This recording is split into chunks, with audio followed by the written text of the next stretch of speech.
The smell of burnt coffee and stale grease hung thick in the air at Rosie's Diner, a rundown establishment tucked between two abandoned warehouses in South Brooklyn. The red vinyl booths were cracked and patched with duct tape. The checkerboard floor tiles were missing in places, and the neon sign outside flickered every few seconds like it was gasping for its last breath. Emma Clark wiped down the counter for the third time that hour, her shoulders aching from the double shift she'd been pulling for the past 2 weeks. At 26, she should have been living her best life, but instead she was living her survival life. 3 jobs, an ailing mother with mounting medical bills, and a landlord who knocked on her door every week demanding rent she barely had.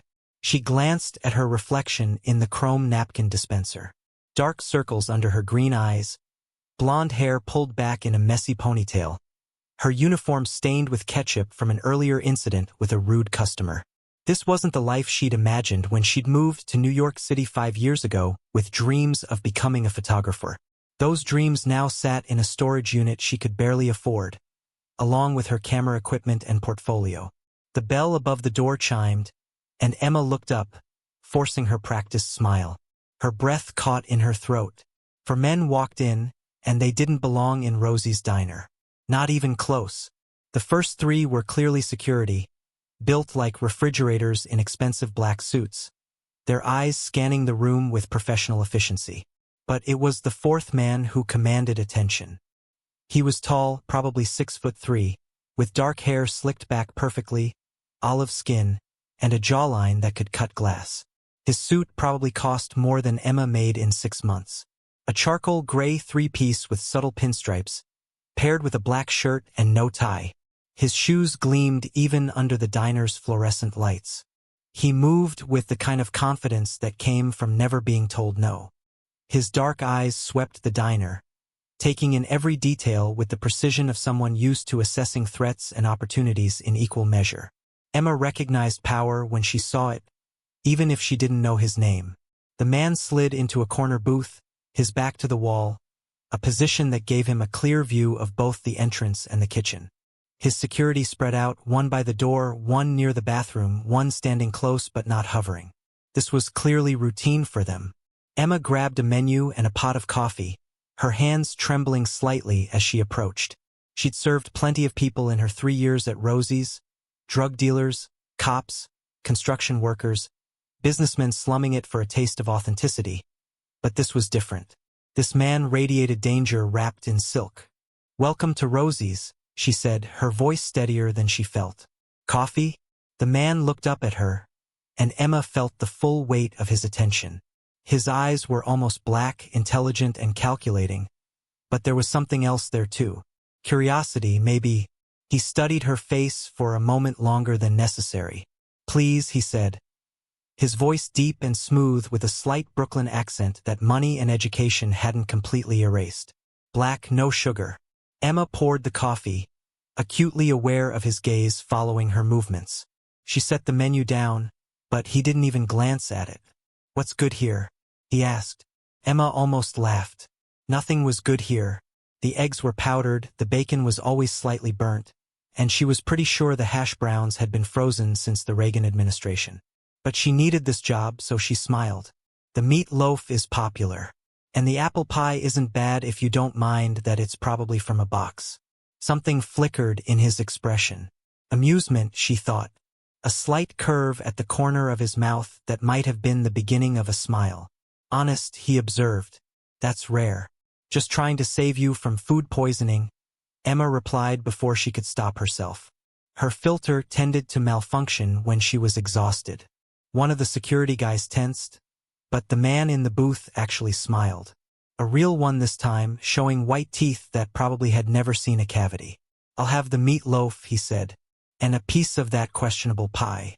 Emma nodded and turned to go, but his voice stopped her. "What's your name?" She turned back. "Emma." "Emma," he repeated like he was tasting the name. "I'm Luca." He didn't offer a last name, and Emma didn't ask. In Brooklyn, you learned quickly that some questions were better left unspoken. "Nice to meet you, Luca," she said, and hurried to place his order. Back behind the counter, her coworker Maria, a 50-something woman who'd been at Rosie's since the Clinton administration, grabbed her arm. Do you know who that is? Maria hissed, her eyes wide. Emma shook her head. That's Luca Moretti. His family practically owns this borough. Construction, real estate, restaurants. Her voice dropped to barely a whisper. And other things. The implication hung in the air. Emma's stomach dropped. She'd just sassed a mobster about food poisoning. Emma's hands shook as she delivered Luca's meal. She set the plate down carefully, avoiding eye contact, but she could feel his gaze on her like a physical touch. Thank you, Emma, he said quietly. Over the next 2 weeks, Luca Moretti became a regular. Every Tuesday and Thursday evening, he'd arrive with his security detail, sit in the same corner booth, and order the meatloaf. He always requested Emma's section. She tried to stay professional, polite but distant, serving him quickly and efficiently before retreating to the safety of the kitchen. But Luca talked to her, asked her questions. Where was she from? Ohio. What brought her to New York? Dreams that didn't pan out. Did she have family? Just her mother, sick with stage 3 breast cancer. Emma hated how easy he was to talk to, how his attention made her feel seen in a way she hadn't felt in years. She reminded herself daily that men like Luca Moretti were dangerous, that whatever interest he had in her couldn't lead anywhere good. Then came the night that changed everything. Emma was closing up alone, her manager having left early as usual, when 3 men walked in. They weren't Luca's security. These men were different, rougher, with cold eyes and cruel smiles. We're closed, Emma said, her hand moving instinctively toward the baseball bat they kept under the counter. The tallest one, with a scar running down his left cheek, locked the door behind them. We're not here for food, sweetheart. We're here to deliver a message. Her heart hammered against her ribs. A message? For Luca Moretti, Scarface continued, approaching the counter slowly. We know he comes here. We know he talks to you. You're going to tell him that the Calabrese family doesn't appreciate him expanding into our territory. You're going to tell him to back off, or next time we won't be so polite. I don't know what you're talking about, Emma said, her voice barely steady. I just serve him food. The man's hand shot out, grabbing her wrist across the counter. His grip was bruising, painful. Don't play stupid. Everyone knows Moretti's got a thing for the pretty little waitress. You tell him what we said, or you'll be the one paying for his ambition. He shoved her wrist away, and Emma stumbled back against the coffee maker. The 3 men laughed, a sound that made her skin crawl, and left as quickly as they'd arrived. Emma slid down to the floor, her whole body trembling. She pulled her knees to her chest, trying to breathe through the panic. She was just a waitress. She didn't belong in whatever war was brewing between these families. She didn't ask for any of this. But now she was involved whether she wanted to be or not. The next evening, Luca arrived as usual. But the moment he walked through the door, his eyes found Emma, and something in his expression shifted. He crossed the diner in 3 long strides, his security scrambling to keep up. What happened to your wrist? Emma looked down. A purple bruise had bloomed where Scarface had grabbed her. She tried to cover it with her long sleeves, but they'd rolled up while she was carrying plates. Nothing, she lied. I just bumped it. Luca's jaw tightened. His hand moved gently to her arm, pushing the sleeve back further. The bruise was unmistakable, finger-shaped and angry. His eyes went cold, dangerous in a way that made Emma's breath catch. Who did this? Emma hesitated. She knew if she told him, there would be consequences. Violence. Maybe worse. But she also knew that the Calabrese family wouldn't stop with one warning. They'd made her a pawn in their game, and pawns were expendable. 3 men came last night, she said quietly. After closing, they said they were Calabrese. They wanted me to give you a message about backing off their territory. Luca's entire body went rigid. The temperature in the room seemed to drop 10 degrees. One of his security guys immediately pulled out his phone, stepping away to make a call. Did they hurt you? Luca's voice was deadly calm. Just my wrist. They were trying to scare me. It worked, she wanted to add, but didn't. Luca's hand was still on her arm. His touch surprisingly gentle despite the rage she could see simmering beneath his controlled exterior. This is my fault. I should have been more careful. I didn't think they'd come after you. I'm nobody, Emma said. Why would they even notice me? Luca's eyes met hers. And in that moment, Emma saw something that terrified her more than the Calabrese thugs. He cared. Actually cared. You're not nobody, he said quietly. Not to me. Before Emma could process what that meant, Luca released her arm and took a step back, his business mask sliding back into place. I need you to do something for me, he said. There's a charity gala next Saturday night at the Plaza Hotel. Very high profile, very public. The Calabrese family will be there, along with every other major player in the city. I want you to come with me as my date. Emma stared at him. What? $10,000, Luca continued. Cash. Up front. All you have to do is show up, look beautiful, and stay by my side for 3 hours. It sends a message that you're under my protection. They won't touch you again. Emma's mind reeled. $10,000 would cover 3 months of her mother's treatment. It would catch up her rent. It would give her breathing room she desperately needed.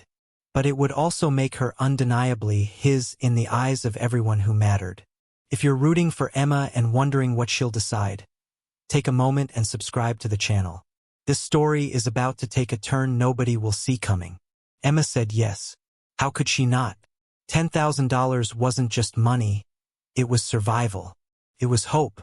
The next morning, a black car arrived at her apartment building.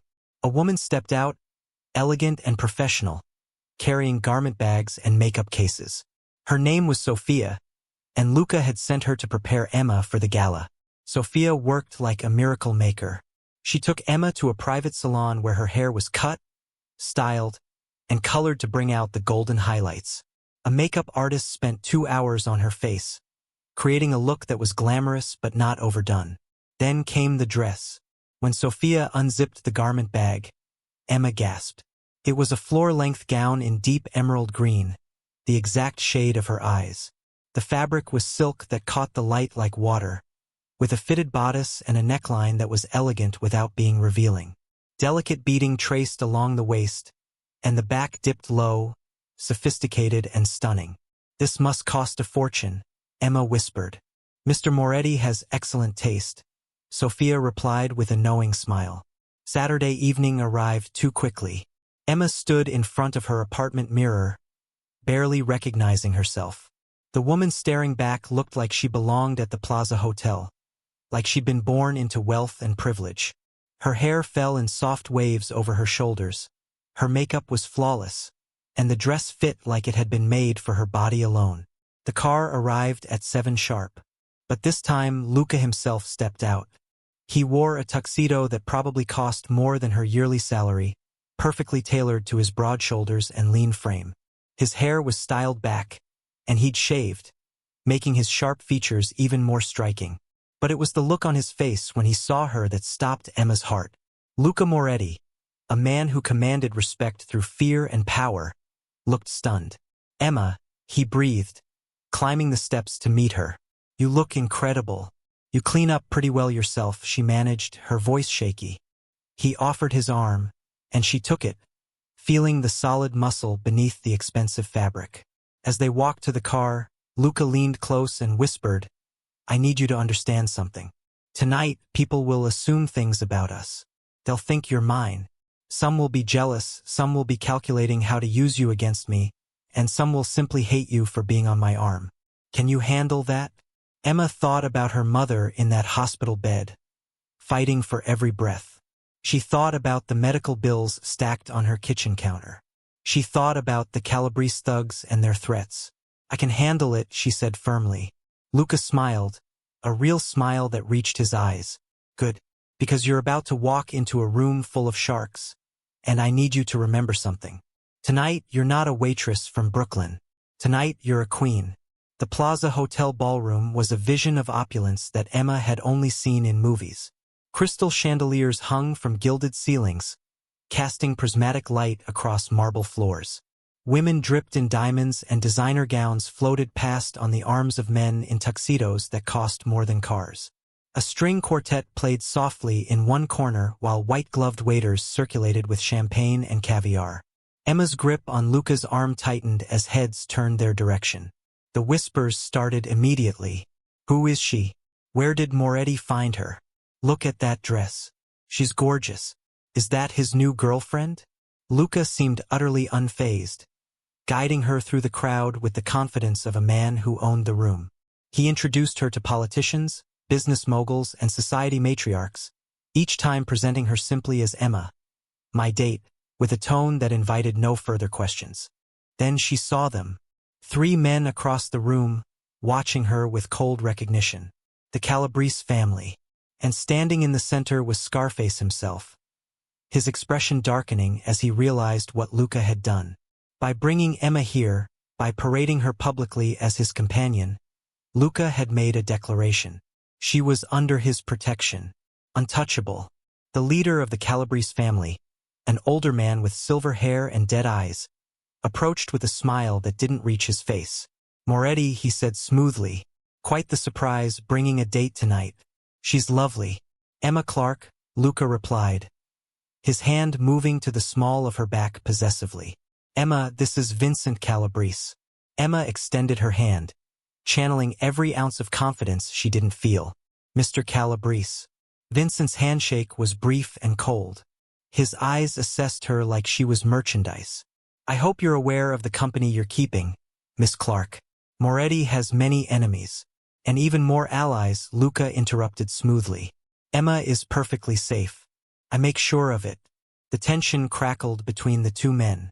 Emma could feel the unspoken threats, the power plays happening in glances and careful words. Then something unexpected happened. The elderly woman, dripping in pearls and authority, swept over to their group. Her presence commanded immediate respect, and both Luca and Vincent straightened slightly. Luca, darling, the woman said warmly, kissing his cheek. And who is this radiant creature? Emma Clark. Ma'am, Emma said, recognizing genuine kindness when she saw it. The woman smiled. I'm Catherine Rothschild. My family has known the Morettis for 3 generations. She turned to Emma, taking both her hands. My dear, you are absolutely stunning. That dress is perfection on you. Catherine's endorsement changed everything. If one of New York's most respected society matrons approved of Emma, others would follow. Within minutes, women were approaching to compliment her dress, her makeup, her presence. Men asked Luca where he'd been hiding such a beauty. Emma realized something profound in that moment. She wasn't pretending to be a queen. Somehow, impossibly, she was becoming one. 18 months later, Emma stood in the same Plaza Hotel ballroom, but everything had changed. She wasn't wearing a borrowed dress anymore. The sapphire blue gown she wore tonight was hers, purchased with money from her own photography business. After that first gala, opportunities had opened like floodgates. Catherine Rothschild had commissioned her to photograph her granddaughter's wedding. That led to more society events, more connections, more clients willing to pay premium prices for her artistic eye. Her mother was in remission, living in a comfortable apartment in Queens that Emma could actually afford now. The medical bills were paid off. Rosie's Diner was a memory from another lifetime. But the biggest change stood beside her, his hand resting comfortably on her waist. Luca had courted her properly after that first gala. Dinners at quiet restaurants, walks through Central Park, late-night conversations that stretched until dawn.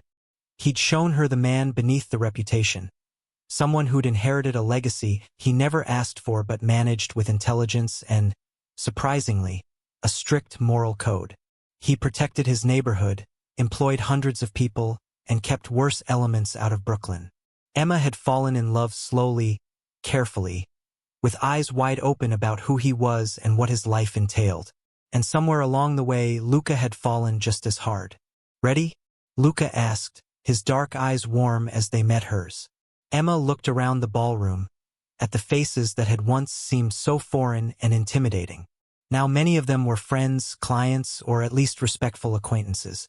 The Calabrese family had made peace with the Morettis 6 months ago, a truce brokered partly because Vincent's wife had become obsessed with Emma's photography and insisted the families reconcile. Vincent himself approached now, his expression neutral but not hostile. Moretti, Miss Clark, congratulations on your engagement. Emma glanced down at the platinum and diamond ring on her finger, still getting used to its weight. "Thank you, Mr. Calabrese." After he walked away, Luca pulled her close, his lips brushing her temple. "Having regrets about saying yes to a mobster?" Emma laughed, the sound genuine and free. She thought about that terrified waitress who'd agreed to a gala date for $10,000, who'd had no idea that one evening would completely transform her life. "Not even for a second," she whispered. "Best $10,000 you ever spent?" Luca's smile was tender, his hand cupping her face. "Best investment I ever made. Though I'd have paid $10 million for one more night with you." As they moved onto the dance floor, Emma caught her reflection in one of the gilded mirrors. She saw a woman who'd fought her way from survival to success, who'd taken a dangerous gamble and won not just money, but love, respect, and a future she'd stopped believing was possible. She wasn't pretending to be a queen anymore. She'd become one on her own terms, with a king who'd seen her worth when she was just a tired waitress in a stained uniform. And that made all the difference. Thank you so much for watching this story until the end.